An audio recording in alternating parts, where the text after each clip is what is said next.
Já foi aqui dito, mas convém realçar o seguinte: o documento de estratégia orçamental não é apenas um documento que define a estratégia orçamental do governo entre 2014 e 2018.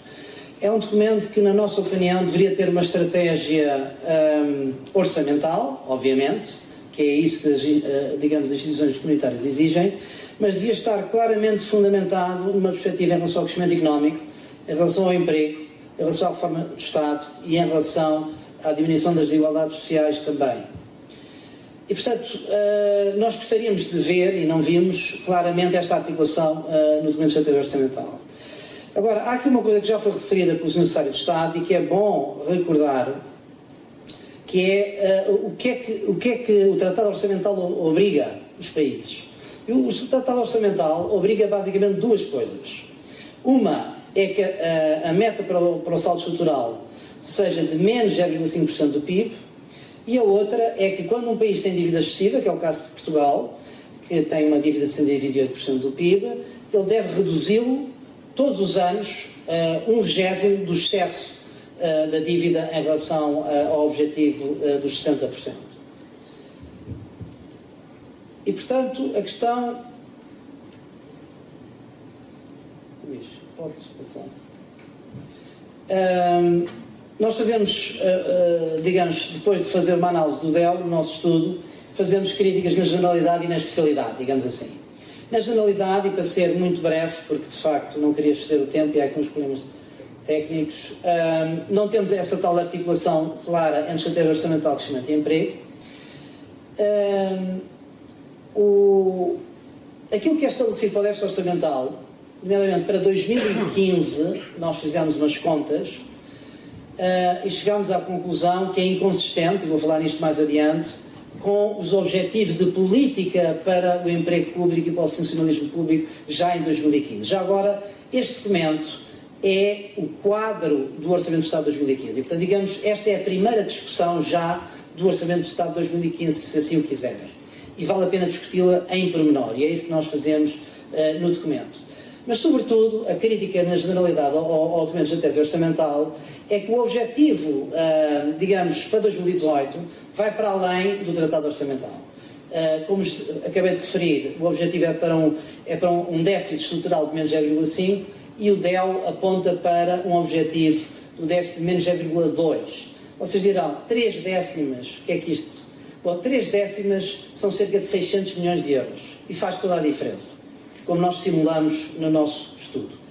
Portanto, a conclusão, e para passarmos a seguir, é que a trajetória de consolidação orçamental proposta pelo Governo vai para além do que são as nossas atuais obrigações europeias, impondo mais austeridade do que necessário. Ora bem, vamos agora à especialidade. Não posso apresentá-la aqui, mas o emprego público reduziu-se, só para terem uma noção, nas administrações públicas em 2 anos apenas, reduziu-se em 8%, se considerarmos todas as administrações públicas. Ora bem, não há articulação nenhuma do DEL, ou seja, o DEL não diz que objetivo é que tem para o emprego público. Ou seja, será que o Governo pensa que quer continuar a cortar os funcionários públicos em 2015, em 2016, ou em 2017, em 2018? Devia haver uma estratégia para isso, porque nós basicamente, a massa salarial depende de 3 variáveis apenas. 3. Depende do emprego público, depende da tabela salarial na função pública e depende dos suplementos remuneratórios na função pública. E, portanto, o Governo devia esclarecer o que é que pretende fazer com estas 3 variáveis.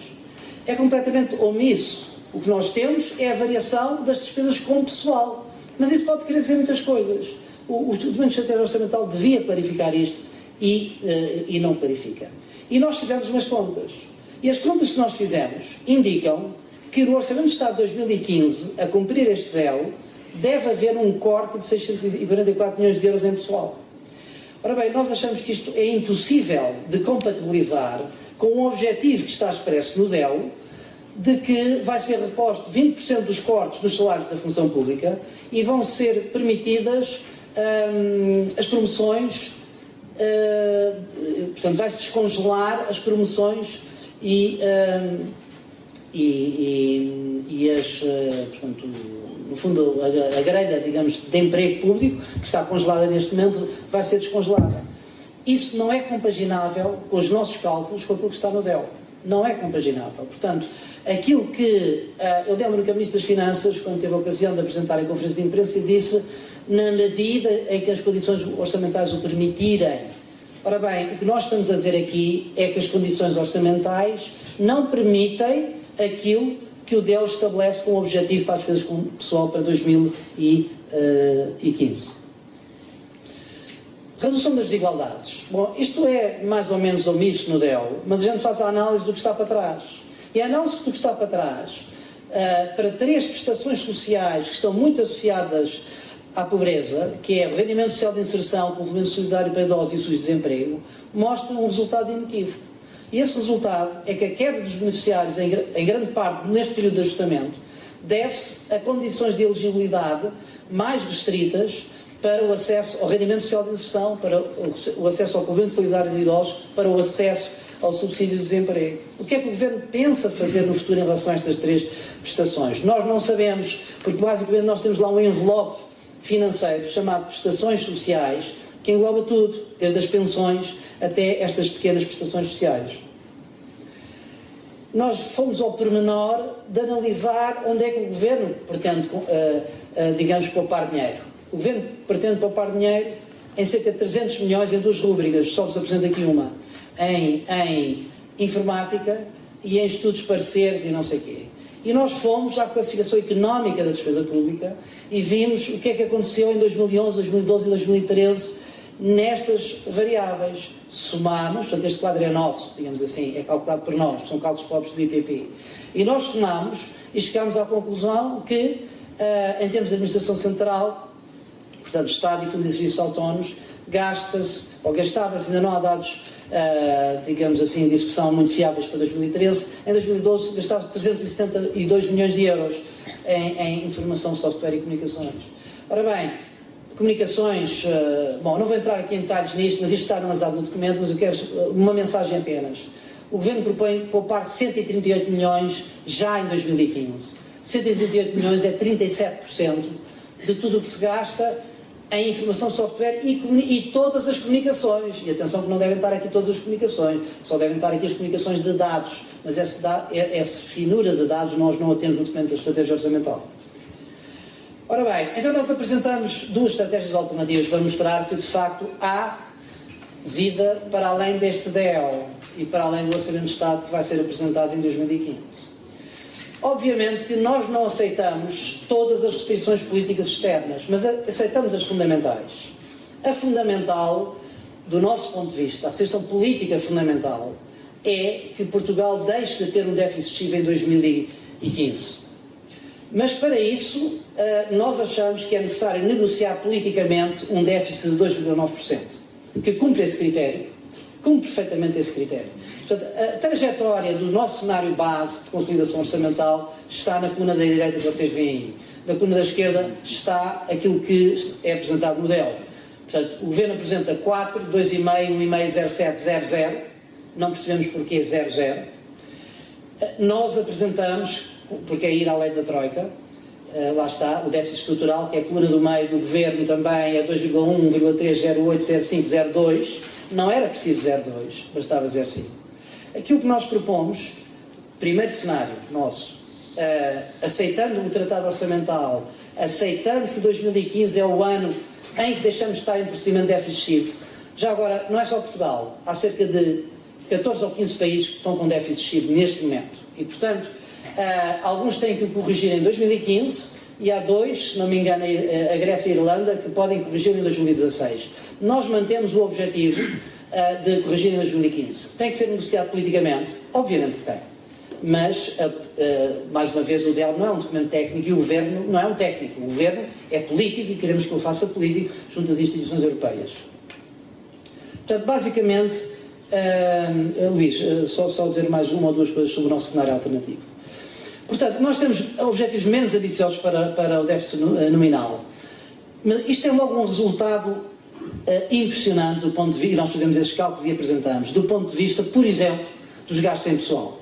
Como eu acabei de dizer, de acordo com o DEL, os gastos em pessoal são cortados e cortados e cortados. Isto para nós é impossível. porque as rescisões por as aposentações, mais as rescisões voluntárias da função pública, não chegam para cortar 600 e tal milhões em pessoal. E, portanto, aquilo que o DEL tem implícito é que vai continuar a haver cortes no funcionalismo público. E nós achamos que se a economia vai crescer, e essas são as previsões para os próximos 3 ou 4 anos, os funcionários públicos devem recuperar um bocadinho do seu poder de compra. Ou seja, é possível um crescimento nominal da massa salarial abaixo do crescimento nominal do PIB e que reponha gradualmente, de facto, os salários. Portanto, a nossa estratégia permite isso, a estratégia do Governo não permite isso. Luís.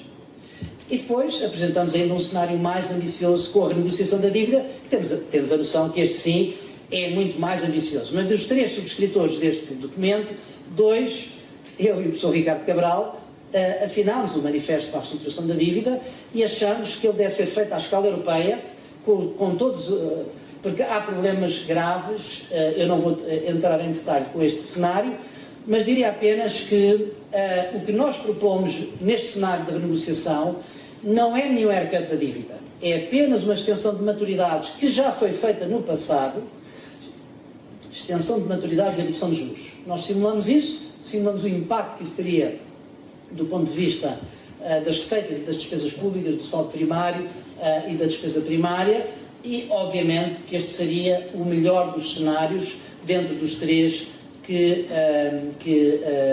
apresentamos. Já agora, Luís, apresento o próximo cenário. A dinâmica da dívida, nós fizemos a dinâmica da dívida até 2048, não é muito diferente, obviamente que não é tão boa como a do cenário do Governo, mas o cenário do Governo para nós é impraticável, quer dizer, é uma ficção. E, portanto, trabalhar com ele, podemos trabalhar com ele, mas é uma ficção. E, portanto, o nosso cenário é mais realista, teria um impacto completamente diferente e, em termos de dinâmica e de sustentabilidade da dívida, seria também sustentável. Luís. Eu penso que tenho que ir rapidamente.